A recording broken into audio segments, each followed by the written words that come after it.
Salam olahraga. Para pemirsa, kita berjumpa lagi dalam tips kesehatan olahraga. Kali ini kita akan membahas tentang penilaian binaraga.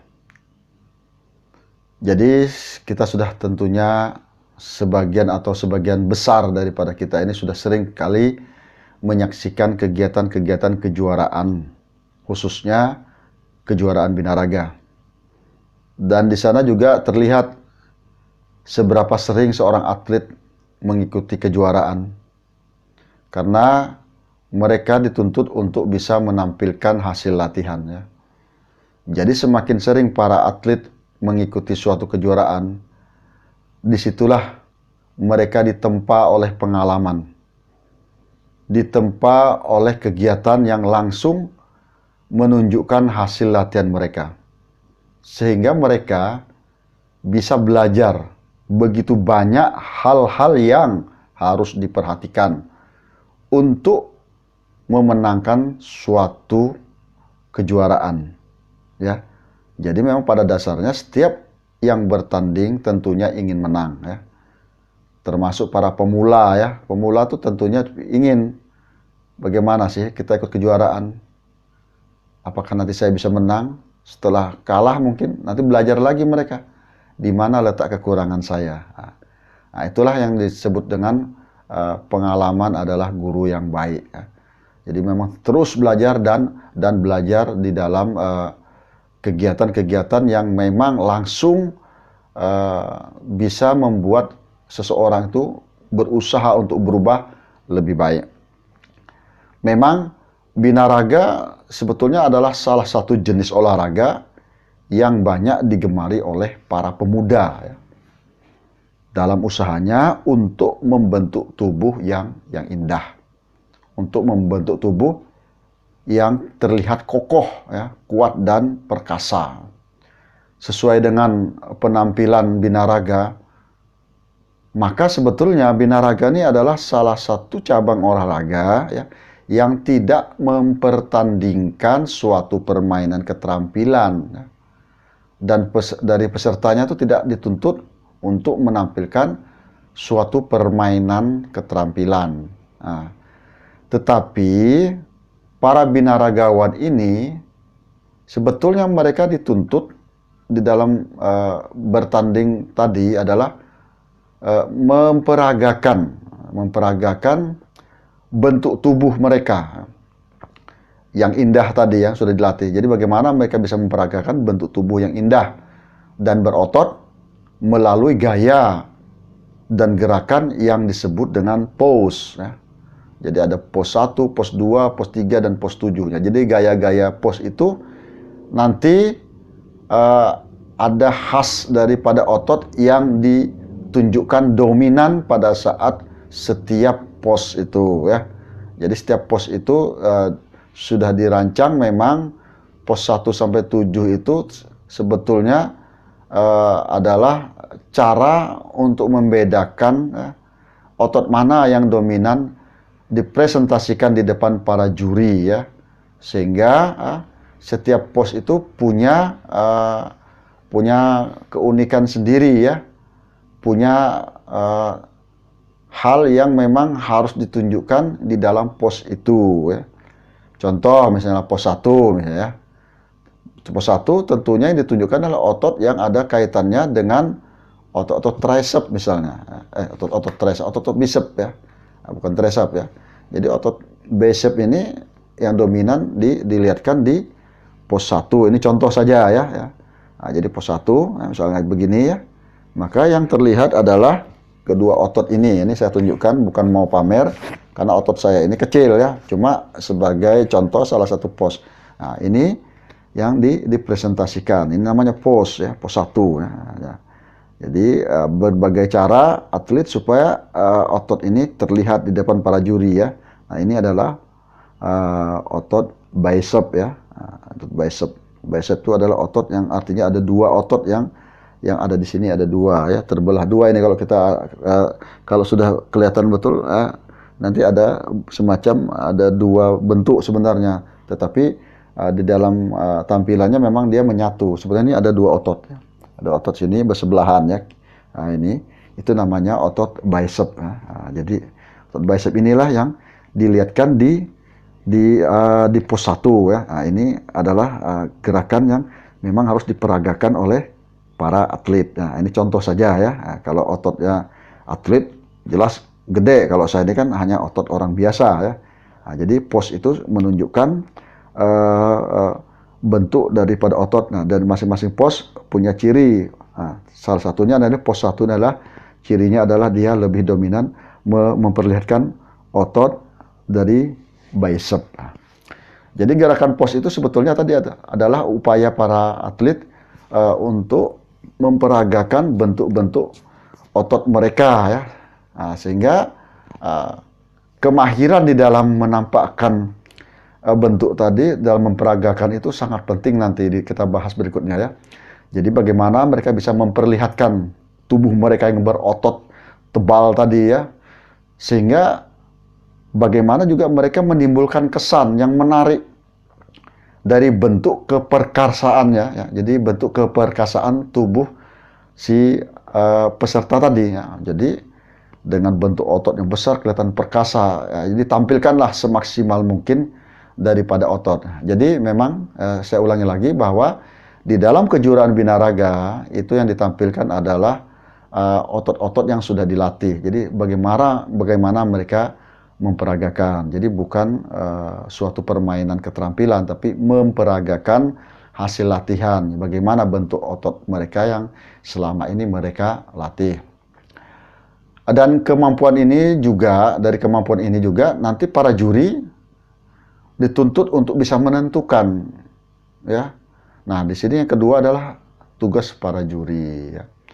Setelah para atlet berlatih dan berlaga, maka juri juga harus terus belajar ya. Nah, dalam hal ini saya sebagai salah satu juri yang sudah sering bertugas, saya juga terus berusaha belajar ya. Karena kekurangan-kekurangan kita ini yang tahu adalah orang lain ya. Kita sendiri kadang-kadang merasa cukup. Sebenarnya sampai kapanpun ilmu itu tidak akan pernah cukup ya. Teruslah belajar.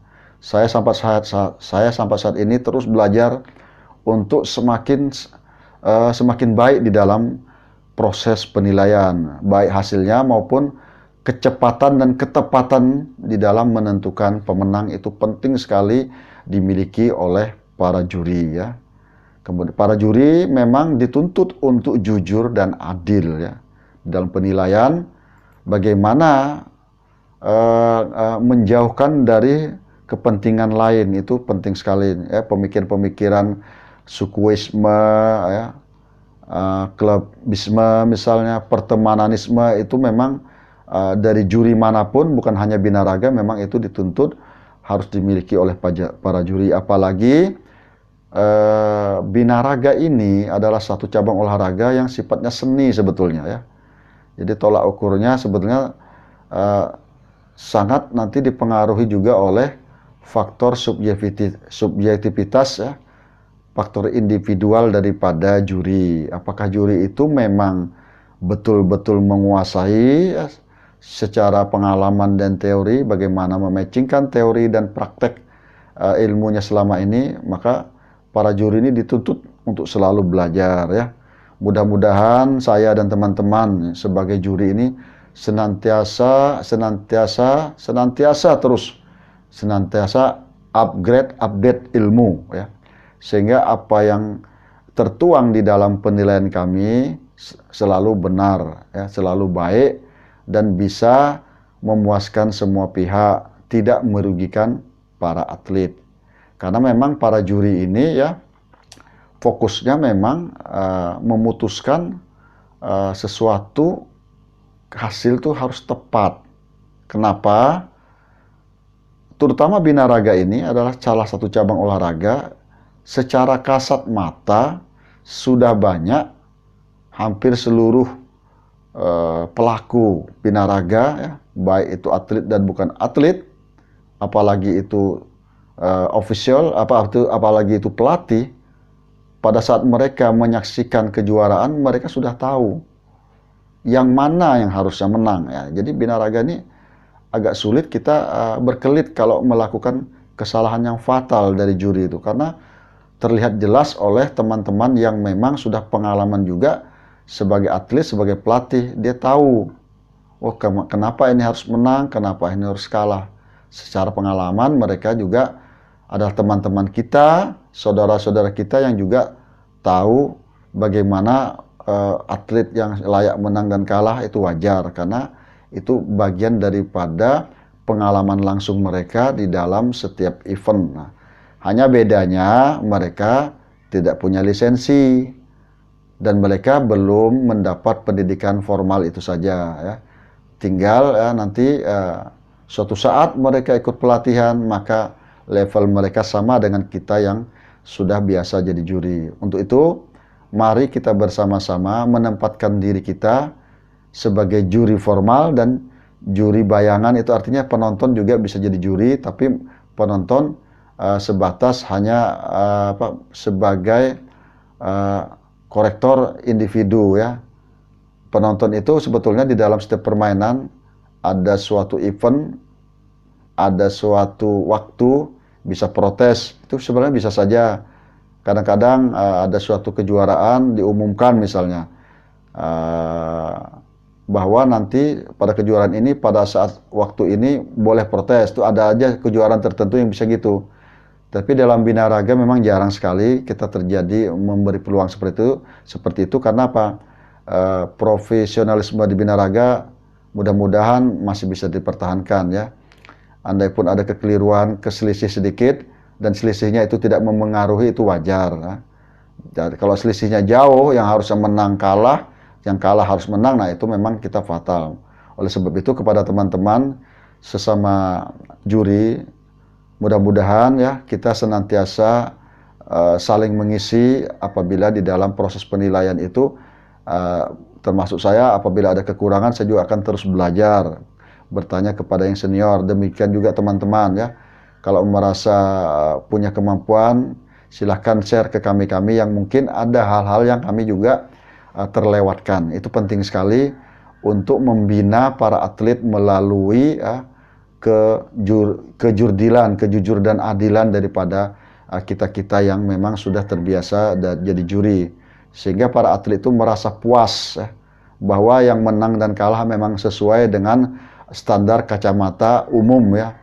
Kacamata umum artinya secara besar orang melihat memang si A itu layak juara 1, si B juara 2, si C juara 3. Sehingga selisih-selisih kecil yang tidak terlalu berpengaruh itu bisa diabaikan. Nah, kalau selisihnya besar memang itu memang akan membawa suatu masalah, suatu tanda tanya atau protes, karena memang penilaian jauh berbeda tentunya akan menimbulkan pertanyaan. Mudah-mudahan kita semua dilindungi dari kekeliruan di dalam menilai ya.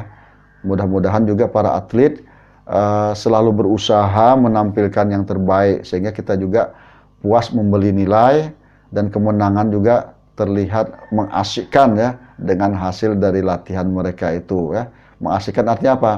Sudah berlatih secara maksimal dan mereka memperoleh hasil kemenangan itu yang didambakan oleh para atlet ya. Sehingga nanti berbagai model hadiah tentu ada saja ya. Ada yang hadiah berupa piala, ada yang berupa uang tunai dan sebagainya, itu terserah dari panitia ya. Lain lagi nanti sifatnya dengan kejuaraan yang resmi ya, seperti PON. Nah, itu nanti tentunya ada kaitannya dengan piala dan semacam uang pembinaan yang sudah ditentukan di masing-masing daerah. Jadi kadang-kadang ya kita menghindarkan juga jangan sampai para atlet itu kecewa dengan penilaian para juri. Itu sebabnya kita senantiasa berupaya untuk senantiasa belajar dan terus belajar dengan berbagai cara. Dan saya pribadi memang belajarnya melalui video untuk menambah pengetahuan, melalui ilmu-ilmu teori ya. Dan salah satu ilmu teori yang memang saat ini kebetulan saya juga seorang pemateri di salah satu pendidikan, artinya sambil mengasah ilmu ya. Salah satu ilmunya adalah bagaimana kita mengenali sedikit banyak ilmu anatomi tubuh manusia itu penting. Artinya apa? Sudah ada bayangan ya, bagaimana otot bicep, bagaimana otot tricep itu adalah sebagai pendamping, pendukung kita di dalam proses penilaian itu juga bagus. Kenapa? Memang pengalaman di lapangan juga bagus, ditambah lagi dengan teori itu lebih bagus lagi kepada teman-teman yang memang berminat untuk meningkatkan belajar dan terus belajar di samping video, kemudian belajar juga ilmu-ilmu yang sifatnya teori. Sehingga di dalam penilaian, di dalam kita mencermati tidak ada keraguan, ya. Keraguan. Kita sudah pernah pelatihan, kemudian ditambah dengan ilmu-ilmu yang lain yang ada hubungannya dengan otot, ditambah dengan ilmu-ilmu teori tentang penentuan penilaiannya yang benar, sehingga dalam penilaian itu kita betul-betul objektif menghasilkan juara daripada setiap peragaan binaraga tadi ya. Kita berusaha untuk menjauhkan dari kekeliruan ya. Jadi para pemirsa ya, dengan berjalannya waktu ini memang binaraga ini sudah menjamur yang dikelola menjamur awalnya ya dari fitness ya, dari gym-gym itu ya, tempat-tempat fitness center ya. Jadi para binaraga itu saat ini tersebar di fitness itu ya, baik itu pemula, bahkan ada atlet juga mungkin refreshing latihan di situ. Nah, kalau atlet memang kebanyakan memang ada tempat-tempat khusus mereka dominan ya, karena memang tidak semua fitness memiliki fasilitas untuk latihan atlet yang sudah tingkat profesional ya, dengan alat yang sangat berat ya. Karena ada alat fitness yang memang misalnya bebannya maksimal 100 ya. Sementara atlet sudah mengangkat 200. Nah, itu tidak bisa dipungkiri ya. Ada alat-alat tertentu yang tidak bisa ditambah ya. Nah, itulah sebabnya kadang-kadang para atlet juga dia berlatih sesuai dengan kebutuhan ya. Jadi kebutuhannya di mana? Nah, selama itu memang ada di tempat latihan yang resmi untuk atlet ya, mereka ya aman saja. Kalau di tempat mereka tidak ada, mereka akan berupaya untuk mencari solusi sehingga latihan mereka itu standar sesuai dengan kondisi mereka saat ini ya. Karena penting sekali dalam berlatih atlet binaraga ini untuk memperoleh otot yang indah ya, yang memang simetris, proporsional dan sebagainya, itu memang memerlukan latihan yang keras dan memang dengan ditunjang oleh alat yang memang sesuai. Itu memang penting karena mutlak sekali binaraga itu menggunakan alat ya, alat berat. Nah, tidak bisa dihindari ya, tidak bisa dihindari karena memang fokusnya adalah untuk merangsang otot menjadi berkembang ya, menjadi besar ya. Kita lanjut kembali ke masalah kita penilaian. Jadi ya, di dalam penilaian itu ada atlet, ada juri, ada dewan juri ya. Itu memang ada juga nanti bagian statistik yang mentotal seberapa jumlah daripada penilaian tadi ya. Bagaimana mentotalnya saya tidak akan buka di sini karena itu lain lagi ceritanya. Cuma saya hanya memberitahu bahwa di dalam penilaian kita tidak sendiri atlet ya. Maksudnya tidak sendiri juri itu memutuskan yang duduk di depan waktu menilai. Ada bagian yang nanti yang dewan jurinya, ada juga nanti yang statistik yang mentotal ya. Sehingga nilai itu valid total dari seluruh penilaian juri. Misalnya juri 5, ada 5 orang juri, atau ada juri itu yang 7. Nah, itu sebetulnya adalah memang standar-standar itu memang sudah dilaksanakan sejak lama. Juri itu biasanya ganjil, itu ada maksudnya ya. Nanti ada materi-materi tertentu yang saya jelaskan, nanti mungkin yang akan datang bisa saja saya jelaskan yang materi yang berkaitan dengan post tentang juri. Kita lihat ya, yang mana lebih dulu nanti saya jelaskan. Mudah-mudahan saya terus ada kesempatan untuk berbagi ilmu. Untuk saat ini saya fokus kepada penilaian ya. Jadi memang ya, setelah kita tahu bahwa binaraga ini sebenarnya olahraga yang memperagakan dalam presentasinya memperagakan keindahan otot. Nah, tentunya kita fokusnya bagaimana kita menilai otot itu secara cermat sehingga penilaian itu tidak menimbulkan kesalahan yang fatal. untuk itu di dalam usaha kita menilai ini betul-betul kita cermati bagian mana yang kita nilai ya, sehingga penilaian itu menjadi tepat ya. Nah, para pemirsa, di dalam penilaian binaraga ini ada 4 hal yang saya jelaskan di sini sehingga penilaian itu menjadi komplit, serasi ya. Penilaian 1 yang perlu kita lihat apa, 2 dan 3. Nah, keserasian inilah yang nanti mendukung total nilai itu menjadi total nilai yang memang betul-betul valid di dalam hasil ya, di dalam hasilnya. Lalu apa sebenarnya yang dinilai di dalam kejuaraan binaraga ya? Kita lihat satu persatu ya. Yang pertama sebetulnya ya, yang kita lihat adalah tentang simetris dan proporsional otot ya. Yang dimaksud dengan simetris sebetulnya adalah perkembangan ya, perkembangan yang seimbang ya antara bagian otot kanan dan bagian otot kiri ya, bagian kanan dan bagian kiri ya. Jadi kita anggap saja kita ada 2 bagian ya, kanan dan kiri ini perkembangannya, keseimbangannya sejauh mana ya, apakah sama atau besar sebelah atau yang sebelah tuh lebih banyak, definisinya lebih terlihat, sebelah kiri kurang. Itu sebetulnya perkembangan otot tuh bisa dilihat secara makro sebetulnya waktu saat para atlet berada di depan kita ya.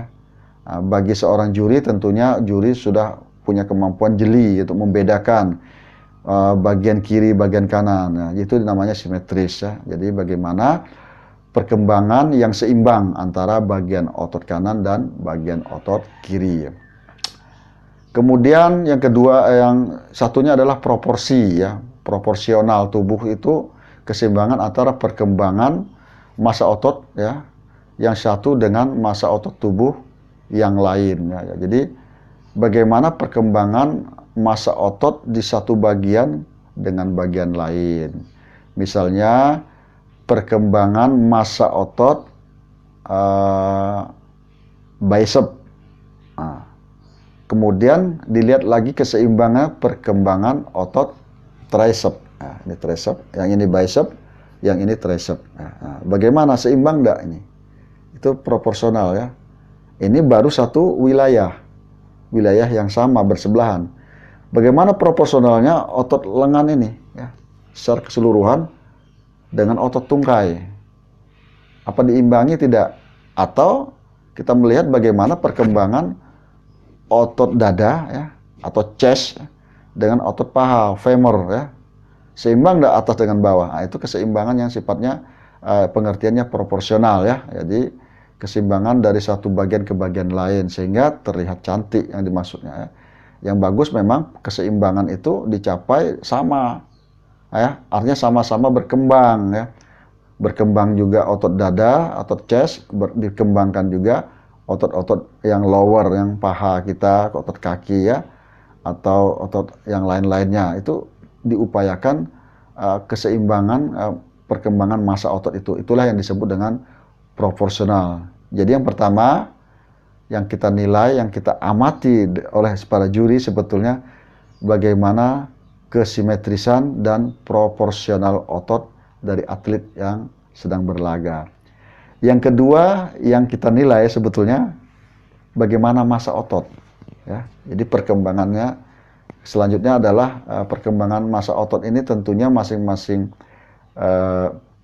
atlet berbeda ya. Ada otot yang massanya ya besar, ada yang sedang, ada yang kecil. Nah, tentu nanti kita lihat juga keseimbangan yang lainnya dari massa otot ini dengan bentuk tulang, apakah memang orangnya kecil tidak bisa besar atau tinggi besar, itu juga ada pengaruhnya memang ya. Tapi kita fokus bahwa yang kedua adalah massa otot ya. Jadi memang secara umum ya, penilaian massa otot ini menjadi pondasi dari penilaian binaraga sejak awal itu ya. Jadi kalau otot sudah besar ya, para penonton itu sudah wow ya, melihat sudah besar otot. Nah, penilaian penonton secara kasat mata itu memang benar otot besar itu bagus. Nah, betul sudah penonton itu. Tetapi penonton juga ya belum tahu persis besar yang bagaimana yang memang bisa memenangkan suatu kejuaraan. Karena memang massa otot bukan satu-satunya pengukuran. Nah, pengukuran tadi ya, karena kan banyak item nih. Tapi kualitas lain itu penting sekali ya. Massa otot yang besar itu memang diakui sebagai pondasi utama dari seorang binaraga. Karena memang fokus atlet binaraga adalah membuat otot itu menjadi size-nya atau ukurannya lebih besar daripada ukuran normal yang tidak pernah dilatih ya. Nah, sehingga size ini sangat penting dikembangkan terus oleh para atlet. Semakin besar semakin baiklah ya.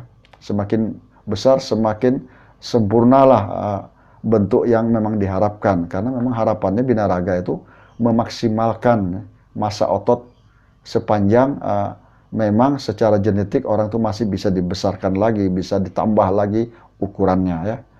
Tapi memang pada kasus tertentu ada batasan tentunya ya, perkembangan setiap genetik orang ya. Kalau dipaksakan kadang-kadang memang tidak bisa lagi itu karena genetik ya. Tetapi selama itu masih bisa tumbuh dan berkembang ya, terus saja dilatih sehingga menjadi masanya itu optimal, menjadi maksimal. Itu yang diharapkan oleh para atlet ya, yaitu membuat massa otot itu sebesar-besarnya, size-nya itu segede-gedenya ya. Jadi penilaian kedua dari para juri sebetulnya adalah yang berkaitan dengan massa otot.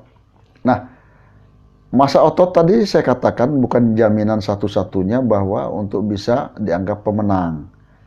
Maka penilaian selanjutnya yang ketiga, dilihat lagi bagaimana definisi otot. Nah, bagaimana definisi otot, maksud daripada definisi otot ini? Definisi otot sebetulnya menunjukkan seberapa jelas ototnya. Ya. Seberapa jelas otot dengan rendahnya kadar lemak yang ada di bawah kulit ya. Jadi definisi otot ini sangat diperlukan ya, untuk menunjukkan seberapa jauh perkembangan dari fisik kita ya. Nah, definisi menjadi penting untuk menunjukkan perkembangan massa otot dengan jelas. Seorang yang berbadan besar dapat saja memiliki size atau ukuran ya, otot bicep misalnya bisa 50 cm ya. Ya. Besarnya 50 cm ya, misalnya ini ya, otot ya. Setelah diukur ya, bicep 50 cm. Tetapi setelah dilihat definisi otot tidak ada. Terlihat bulat saja. Nah, jadi besar tetapi definisi ototnya tidak terlihat jelas. Artinya apa? Masih tertutup lemak ya. Tertutup lemak, tidak ada bentuk menonjol, ada garis ya. Seolah-olah ini misalnya ada pemisahan, ini otot bicep. Tidak ada ya. Jadi masih bulat misalnya.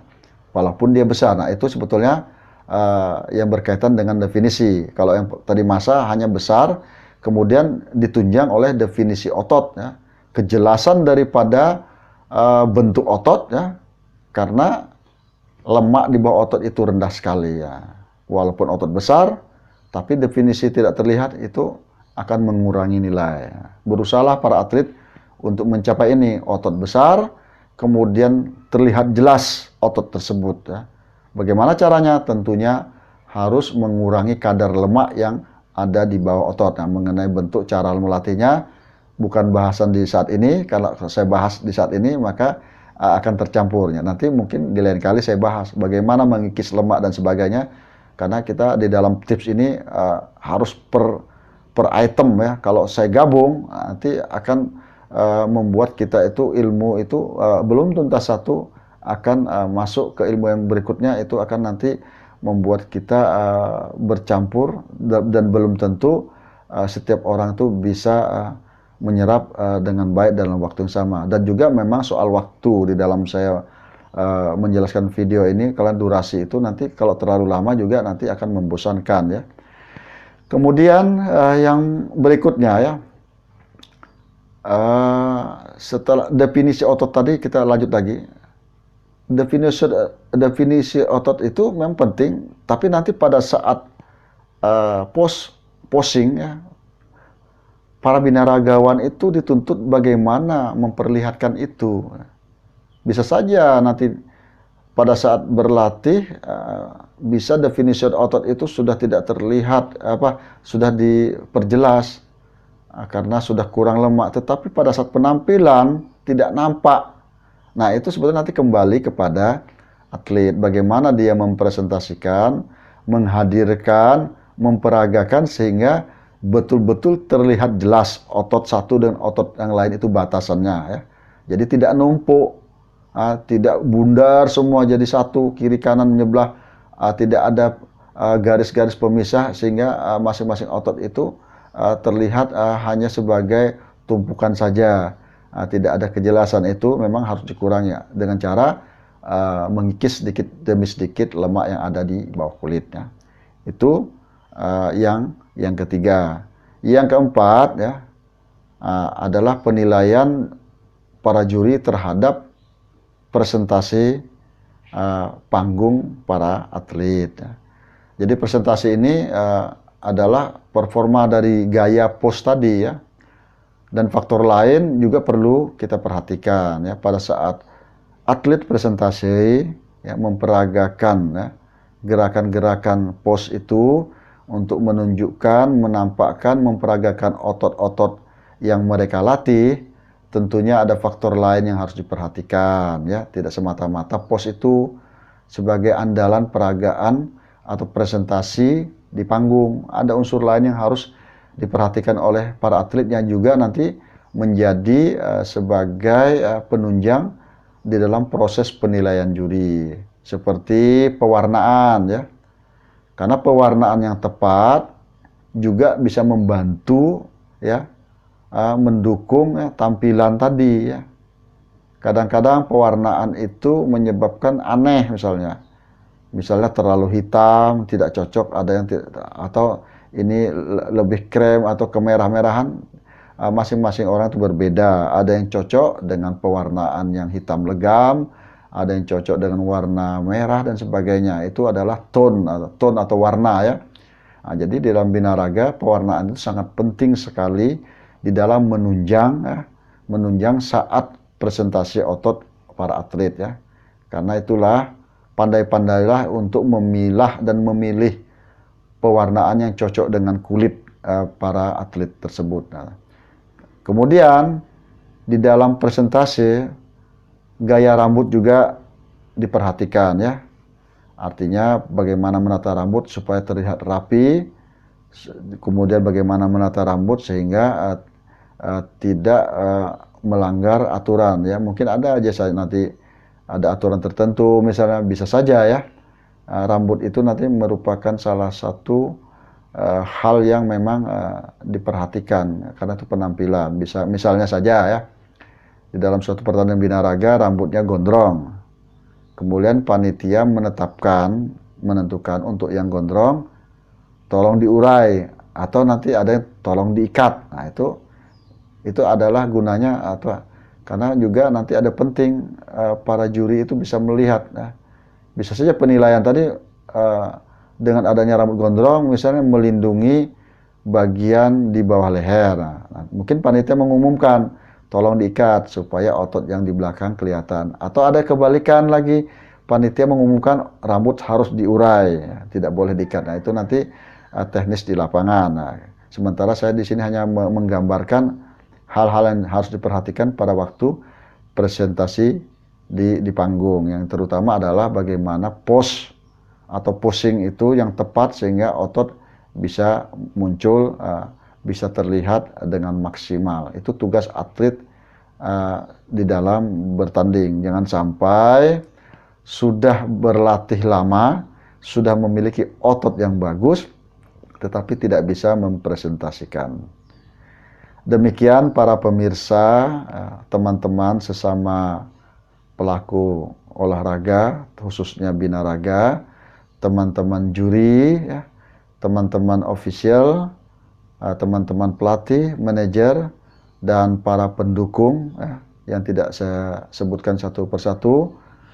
Dan saya sangat menghargai tentunya teman-teman semuanya punya kemampuan di dalam menilai ya. Hanya yang membedakan tidak semua orang punya kesempatan untuk berlatih dan tidak semua orang punya kesempatan untuk mendapat sertifikat ya. Dan tentunya setiap orang punya keinginan yang berbeda. Ada yang ingin tetap jadi atlet, ada yang tetap jadi pelatih. Nah, dan kebetulan saya merasa lebih cocok untuk menjadi juri ya. Nah, saya juri, biar saja yang muda-muda yang tetap aktif sebagai binaragawan. Nah, kita bagi tugas. Saya fokus sebagai juri dan tugas berat saya adalah menjadi juri yang senantiasa jujur dan adil ya, menilai dengan baik dan benar. Tugas saya adalah selalu belajar dan terus belajar dari berbagai media, sehingga di dalam saya menilai, saya sama sekali tidak dipengaruhi oleh lingkungan, tapi dipengaruhi oleh realita di lapangan dan dipengaruhi oleh teori yang baik dan benar ya. Mudah-mudahan saya termasuk salah satu juri yang senantiasa berpegang teguh kepada penjurian yang profesional ya. Sehingga saya berusaha untuk tidak merugikan para atlet, untuk membuat atlet puas ya, puas dengan sifatnya puas karena benar ya, bukan puas karena hal lain ya. Karena penilaian yang memang benar sesuai dengan kondisi kenyataan di lapangan itu membuat saya juga tenang pulang ke rumah ya. Setelah jadi juri saya tenang, penilaian saya tadi sudah pas. Nah, kalau ada penilaian saya keliru, jangankan penonton mungkin protes, saya sendiri mikir nantinya kenapa saya menilai begini. Nah, alhamdulillah selama ini sampai detik ini saya tetap melakukan penilaian yang setelah saya lihat hasilnya, setelah saya lihat pengumumannya secara umum, alhamdulillah masih dalam koridor yang masuk di dalam persamaan dengan penilaian yang saya berikan dengan penilaian teman-teman. Itu artinya bahwa apapun hasilnya dari para juri, mudah-mudahan para penonton itu menganggap itu sebagai hasil yang memang selalu valid. Nah, karena di dalam kami memutuskan itu tidak sendiri ya. Tidak sendiri, juri pun nanti ada dewan juri ya, ada statistik. Nah, jadi artinya 3 komponen ini, juri, dewan juri, dan statistik ini satu kesatuan yang tidak bisa dipisahkan. Kalau kami melakukan kesalahan, tentunya dewan juri akan memperhatikan juga, kenapa ini beda, kok lain sendiri, apa alasannya, karena kan terlihat di statistik. Dan perlu teman-teman ketahui bahwa kami para juri ini juga senantiasa dimonitor dan pengawasan langsung di setiap penilaian kami terhadap setiap kejuaraan. Dan nama kami otomatis terekam di dalam sistem penilaian yang dikelola oleh bagian statistik. Oh, si Thomas ternyata menilai di kegiatan ini juara 1, ini juara 2. Begitu dibandingkan yang lain, kok Thomas aneh sendiri ya. Itu sebetulnya kita senantiasa berupaya tidak membuat kesalahan ya, berupaya maksimal ya. Jadi perlu teman-teman ketahui, kami pun dalam posisi selalu berhati-hati karena kami juga bisa didis ya, karena kesalahan kami bisa juga membuat kami tidak diperbolehkan untuk penjurian. Sehingga harapan kami, mari kita senantiasa kerjasama, para atlet, para juri merasa saling memerlukan, saling mengisi. Didampingi juga para ofisial, para manajer ya, kita ada saling percaya ya, karena semuanya kita sudah rata-rata, termasuk saya pernah juga jadi atlet ya, sehingga akan terasa pada waktu kita bertanding, harusnya nih saya menang, kok kalah, itu pasti terasa. Tapi kalau kita sudah, oh memang kalah, terus kita kalah, kita puas. Kenapa? Karena kita lihat memang lawan kita itu berat. Nah, itulah kira-kira gambaran bagaimana penilaian binaraga ya, di dalam suatu kejuaraan atau kontes ya. Kepada seluruhnya, mohon maaf apabila ada kekeliruan di dalam penjelasan ini, apabila ada kekurangan, silahkan suatu saat memberikan masukan kepada saya, sehingga apapun yang saya sampaikan sifatnya senantiasa ilmiah, sesuai dengan pengalaman, sesuai dengan standar yang ada. Ya. Apabila saya melakukan kekeliruan dengan sengaja, saya akui kesalahan saya, kehilapan pun saya akui. Karena memang di dalam memasukkan sesuatu ke YouTube ini, yang menyaksikan bukan hanya teman-teman, tapi sudah dunia maya ya. Siapapun bisa buka YouTube saya. Ya. Sehingga kesalahan saya itu sifatnya kesalahan yang disaksikan oleh sekian banyak orang yang sudah pernah menonton. Mudah-mudahan ilmu ini bisa bermanfaat untuk kita bersama, dan mudah-mudahan sampai saat ini kita semua tetap dalam porsi kita masing-masing ya, untuk saling mendukung, sehingga semua kegiatan di Binaraga ini berjalan sesuai dengan koridor ya. Tidak ada lagi mungkin ada gambaran protes, mungkin nanti ada kejadian yang membuat tidak puas. Itu mudah-mudahan jangan sampai terjadi di antara kita ya, karena pada dasarnya kita juga manusia ya. Jadi kesalahan itu memang kita usahakan resiko untuk membuat kerugian para atlet itu memang dihindari ya, karena memang para atlet itu adalah pemain langsung yang merasakan betapa beratnya perjuangan di dalam membentuk otot. Begitu juga para juri, betapa beratnya perjuangan untuk memutuskan suatu kontes, suatu kejuaraan di dalam memilih yang juara 1, 2, 3 dan seterusnya. Itu bukan hal atau perkara yang mudah, apalagi penilaian itu berkaitan dengan hal-hal yang mirip antara atlet satu dengan atlet yang lain. Itulah yang saya katakan tadi, seni seorang juri itu patut dikembangkan ya. Kreativitas di dalam memandang, mengamati, mencermati harus dikembangkan ya. Karena ada satu kata kunci di akhir kata saya ini, bahwa semirip-miripnya, sesama-samanya sesuatu di alam dunia ini, termasuk semirip-miripnya ya, bentuk otot si A dan si B pasti ada bedanya ya. Dan memang kalau kita teliti, tidak ada juara 1, 2 orang, pasti 1 orang. Hanya saja kadang-kadang dari pengalaman seseorang tuh berbeda, sehingga kadang-kadang mengamati itu lama, membandingkan yang ini kok sama, padahal sebenarnya tidak ada otot atau bentuk atau kelebihan atau kekurangan orang itu yang sama persis, pasti ada beda. Itulah pesan saya buat teman-teman saya semua, khususnya para atlet dan para